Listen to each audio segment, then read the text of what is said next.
Greetings everyone, it's a pleasure to be here today. My teammates and I were given a task in which we have to do a presentation for tenses in English writing. So let's go through this together with us, shall we?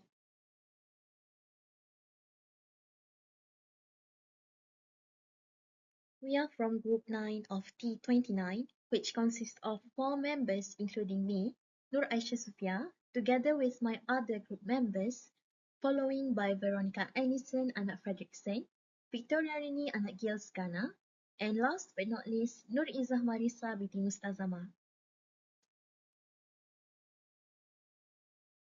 So the topic that we chose for our tenses in English writing presentation is from Sustainable Developmental Goals 3, which is good health and well-being.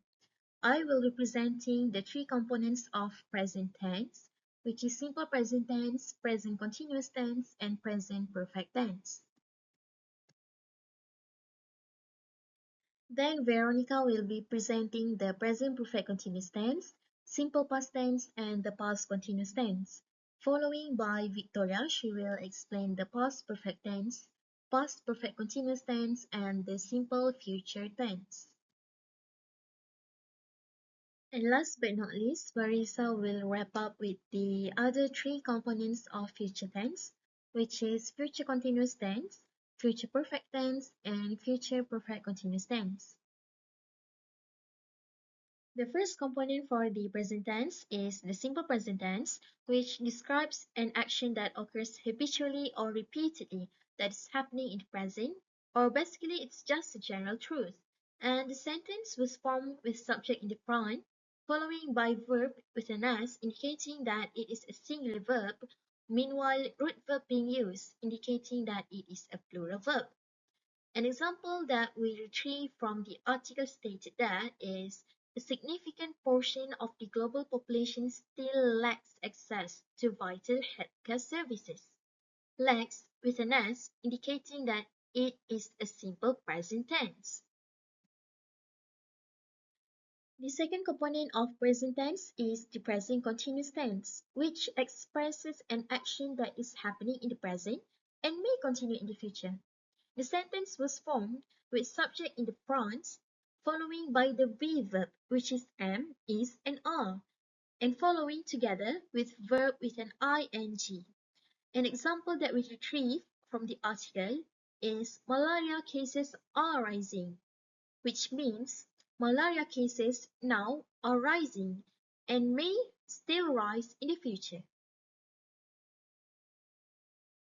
The third component of present tense is the present perfect tense, which describes a series of actions that began in the past but continues now or has just been completed.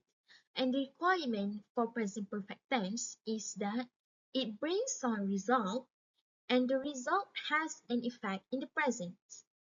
The sentence was formed with subject in the front, following by has and have, together with the past participle. For instance, the COVID-19 pandemic and other ongoing crises have impeded progress towards goal 3. Have impeded, indicating that it is a present perfect tense. Let's see the second example. Childhood vaccination rates have experienced a significant decline, and tuberculosis and malaria cases have increased compared with pre-pandemic levels. Have experienced and have increased, indicating that it is the present perfect tense. Now we will talk about the present perfect continuous tense. We use this tense specifically when describing a situation that is still unresolved. It describes a series of actions that has started in the past, but they are still continuing right into the present. The formula here is subject plus has been or have been plus verb ing.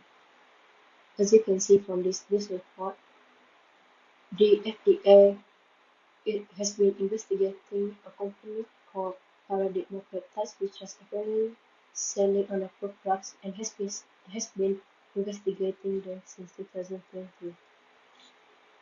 The example is in the United Kingdom, Professor Adam Taylor from Lancaster University has been watching such cases as expert raised concerns about this unregulated market.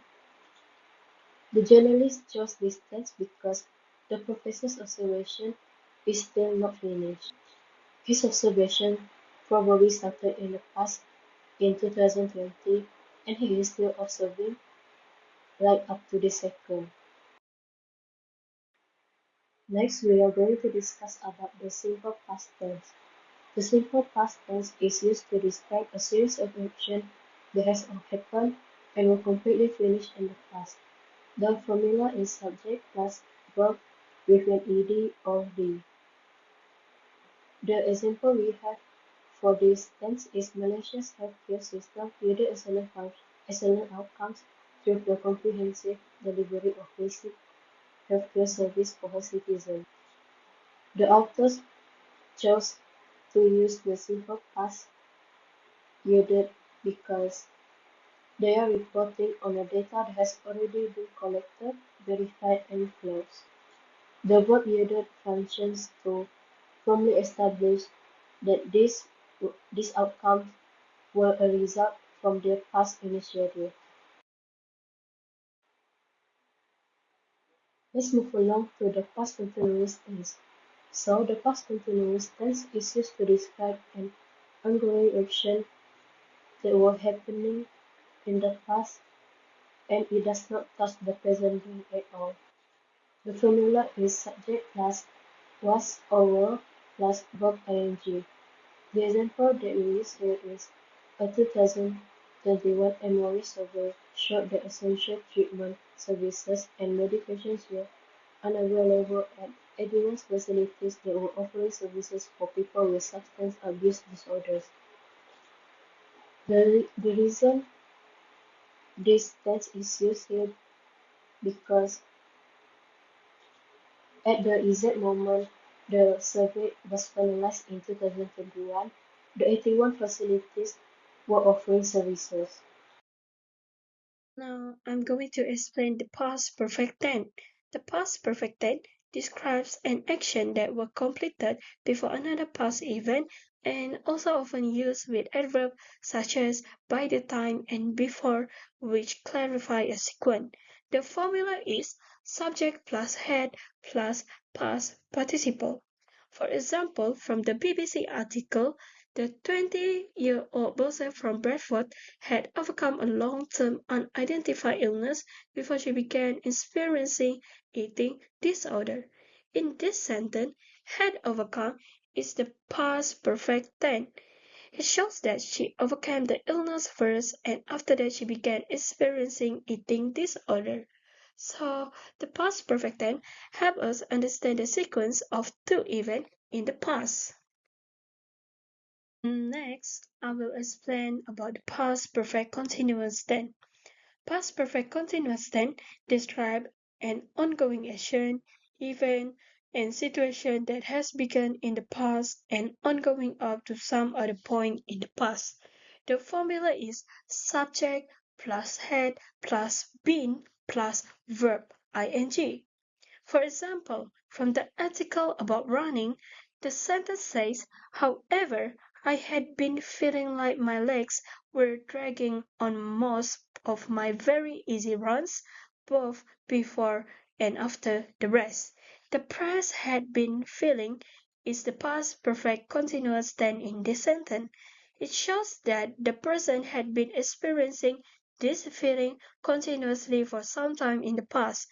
Therefore, this tense focuses more on the direction or continuation of an action in the past.